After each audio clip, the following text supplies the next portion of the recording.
لو تناهيتم إلى سر الحياة وصنعتم كائنا حيا نرى لم نزد إلا يقينا بالإله لم نزد إلا يقينا بالإله. ہاں شیئرز کا کاروبار جائز ہے یا نہیں؟ بہت سے لوگ یہ سوال پوچھتے ہیں، تو میں نے کہا اس پہ میں باقاعدہ ریکارڈنگ میں لے آؤں. شیئرز کا کاروبار چند شرطوں کے ساتھ جائز ہے. نمبر 1، جس کمپنی کا شیئر خرید رہے ہیں وہ کمپنی جائز کام کر رہی ہو. بات آ گئی سمجھ میں؟ شراب کی کمپنی کے شیئرز حرام ہیں، ٹھیک ہے نا؟ بینکوں کے شیئرز حرام ہیں. تو جائز کام ہو، جائز پروڈکٹ ہو.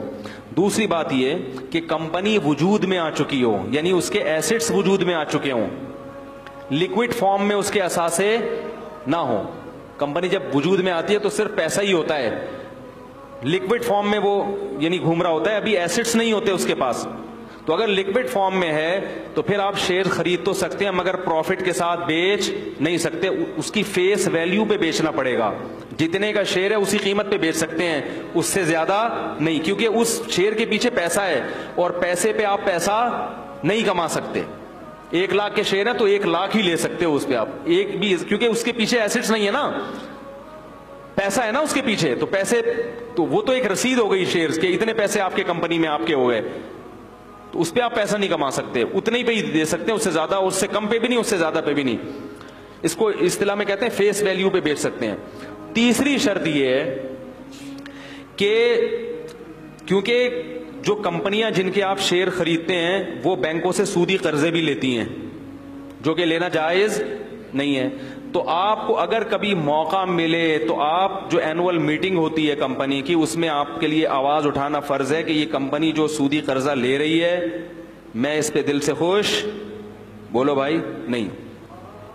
یا بینک کو کمپنیاں پیسے دے کے سود بھی لیتی ہیں جو ان کی انکم کا، بولو بھائی، حصہ ہوتا ہے. زیادہ تر تو یہ ہوتا ہے کہ کمپنی جہاں کاروبار میں پیسہ گھماتی ہے نا، وہاں کمپنی بینکوں میں رکھ کے سود بھی لیتی ہیں، تو وہ بھی آپ کے پروفٹ میں شامل ہو جاتا ہے. تو کبھی کسی میٹنگ میں آواز اٹھانے کا موقع ملے تو یہ اٹھایا جائے کہ ہم بینک میں پیسہ رکھ کے سود لینے کو جائز نہیں سمجھتے، کیونکہ آپ بھی شیئر خریدتے اس کمپنی کے شریک ہو جاتے ہیں.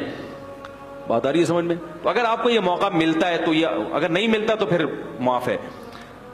اور دوسری بات یہ کیونکہ کمپنی کے پروفٹ میں وہ کچھ نہ کچھ پرسنٹ سود بھی شامل ہوتا ہے جو سب میں تحلیل ہو جاتا ہے، لہذا شیئرز کے بزنس سے جو ارننگ ہوگی اس میں آپ یہ دیکھیں گے کہ کیا واقعی آپ کی کمپنی کی اس ارننگ میں سود شامل ہے یا نہیں.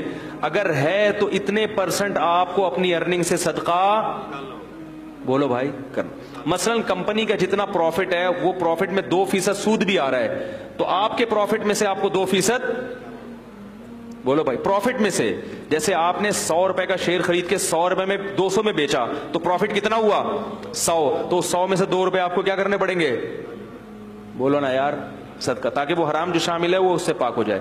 اور آخری شرط یہ ہے کہ شیئرز جب تک قبضے میں نہ آ جائے آپ اس کو فروخت، بولو نا یار، نہیں کر سکتے. اب کمپنی میں جو نے آپ کو جو شیئر دیا ہے، ظاہر ہے اس کے پیچھے کوئی ایسٹس ہے نا، تو وہ تو قبضے میں لے نہیں سکتے نا، ورنہ تو سب پہنچ جائیں گے یہ صابن کے ڈبے 6 مجھے دے دو اور یہ اگربتیاں کیا کر دو، یہ تو ممکن نہیں ہے. تو اس لیے علماء نے کہا، اس میں تخلیہ بھی ممکن نہیں ہے، تو اس لیے علماء نے یہ کہا ہے، خاص طور پہ حضرت مفتی تقی عثمانی صاحب جو اس فیلڈ کے سب سے ماہر ترین عالم ہیں دنیا میں، کہ جب تک وہ آپ کے نام نہیں ہو جاتا شیئر، یعنی کمپنی آپ کے نام رجسٹرڈ نہیں کر دیتی، اس وقت تک آگے اس کو بیچنا جائز، بولو بھائی، نہیں ہے، چاہے وہ آپ کے رسک میں داخل ہو گیا ہو. لوگ کہتے ہیں بھائی میرے زمان میں آ گیا ہے، اب اگر قیمت گرے گی تو میرا نقصان ہے، تو قیمت بڑھنے سے میرا فائدہ بھی ہے. تو اتنا کافی نہیں ہے، کیونکہ وہ قبضے کے بغیر زمان کو شریعت معتبر نہیں مانتی. تو قبضے میں آنا وہ کیسے ہوگا کہ وہ آپ کے نام کیا ہو جائے، اور اس میں کم از کم 24 گھنٹے میری معلومات کے مطابق لگتے ہیں. ہو سکتا ہے یہ ٹائم چینج ہو جائے یا ہو چکا ہو، لیکن جب تک میں نے جو ٹوٹی پھوٹی تحقیق کی تھی اس کے مطابق کم از کم اس عمل میں 24 گھنٹے، بولو بھائی، لگتے ہیں. تو جب آپ کے نام رجسٹرڈ ہو گیا پھر آپ اس کو نفع پہ بھی بیچ سکتے ہیں اور نقصان پہ بھی بیچ سکتے ہیں. ورنہ جو کچھ ہو رہا ہے جو فارورڈ سیل اور فیوچر سیل کے نام پہ، وہ سب سٹا ہے. وہ سب کیا ہے؟ فیوچر سیل اور فارورڈ سیل مستقبل کی بیع ہو رہی ہوتی ہے. جو بروکر ایجنٹ ہے نا وہ ڈرامے کر رہے ہوتے ہیں. ہوتا کچھ بھی نہیں، کچھ بھی نہیں رہا، بس وہ فیوچر میں دیکھتے ہیں کہ اگر وہ قیمت بڑھ گئی تو تم اتنے پیسے دو، قیمت گر گئی تو اتنے پیسے مجھ سے لے لو.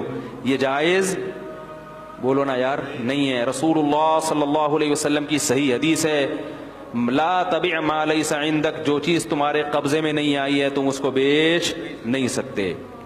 تو سیل ہو ہی نہیں سکتی. ہاں بیچنے کا وعدہ کیا جا سکتا ہے کہ بھائی میں شیئر خرید رہا ہوں، اتنے دن تک میرے قبضے میں آ جائیں گے، تو مجھ سے ایک وعدہ کر لو کہ اگلے ہفتے میں تمہیں اتنے کے بیچوں گا، ابھی بیچے نہیں ہے، ایک وعدہ ہے. تو جب اگلا ہفتہ ہوگا تو ہم اس وعدے کو کیا کریں گے، اس کے مطابق ہم عمل کر لیں گے. اس سے پہلے میں کوئی ذمہ دار نہیں ہوں، تم بھی ذمہ دار نہیں ہو. تو وعدہ الگ چیز ہے اور بیچ ڈالنا یہ الگ. جیسے ایک آدمی کسی سے کہتا ہے کہ بھائی میں ایک پلاٹ خرید رہا ہوں، انشاءاللہ اگلے ہفتے تک خرید لوں گا، ہفتے تک خرید لوں گا، تو اتوار کو تم مجھ سے خرید لینا.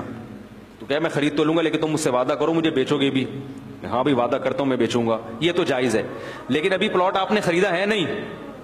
اسٹیٹ ایجنٹ کیا کرتے ہیں، پلاٹ ہے نہیں، وسیم بھائی سے بات کی یار تمہارا 1 کروڑ کا پلاٹ ہے نا، بس وہ میرا ہو گیا.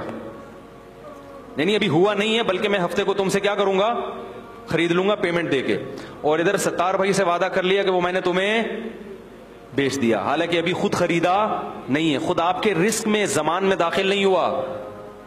اب ستار بھائی نے آپ سے 1 کروڑ 50 لاکھ کا خرید لیا، آپ کے 50 لاکھ کیا ہو گیا، پروفٹ. اب کیا ہوا کہ ہفتے کے دن اس پلاٹ کی قیمت گر گئی. آئی بات سننے. اب آپ نے چونکہ خریدا تو تھا نہیں، وعدہ کیا تھا نا، تو آپ کہہ رہے ہیں بھائی میں نہیں خرید رہا، میں نہیں خرید رہا، اور ادھر 1 کروڑ آپ نے ستار بھائی کو واپس کر دیے. تو یہ ڈرامے ہو رہے ہیں. تو جب تک آپ کے پاس پلاٹ پہ قبضہ ضروری نہیں ہے بیچنے کے لیے، یہ یاد رکھو. آپ کے رسک میں آنا، زمان میں آنا ضروری ہے کہ نقصان ہو تو آپ کا نقصان کہلائے. پلاٹ بیچنے کے لیے قبضہ ہونا ضروری نہیں ہے، آپ کے نام ہونا بھی ضروری نہیں ہے فائل، لیکن پلاٹ کی لوکیشن اور پلاٹ کا محل وقوع یہ پتا ہونا چاہیے، اور مالک آپ ہونے چاہیے. مالک کی ڈیفینیشن یہ ہے کہ اگر نقصان ہو تو کس کا سمجھا جائے، آپ کا. اگر پلاٹ پہ قبضہ ہو گیا تو کس کا نقصان ہوگا، آپ کا. اتنا رسک آپ اٹھا رہے ہو، اس حد تک ملکیت میں ٹرانسفر ہو گیا اور پھر آپ آگے اس کو سیل کر سکتے ہیں، اس سے پہلے نہیں کر سکتے. مفتی طارق مسعود صاحب کے مزید شارٹ کلپ بیانات کے لیے ہمارے چینل کو سبسکرائب کیجئے اور بیل آئیکن کو دبائیے. جزاک اللہ.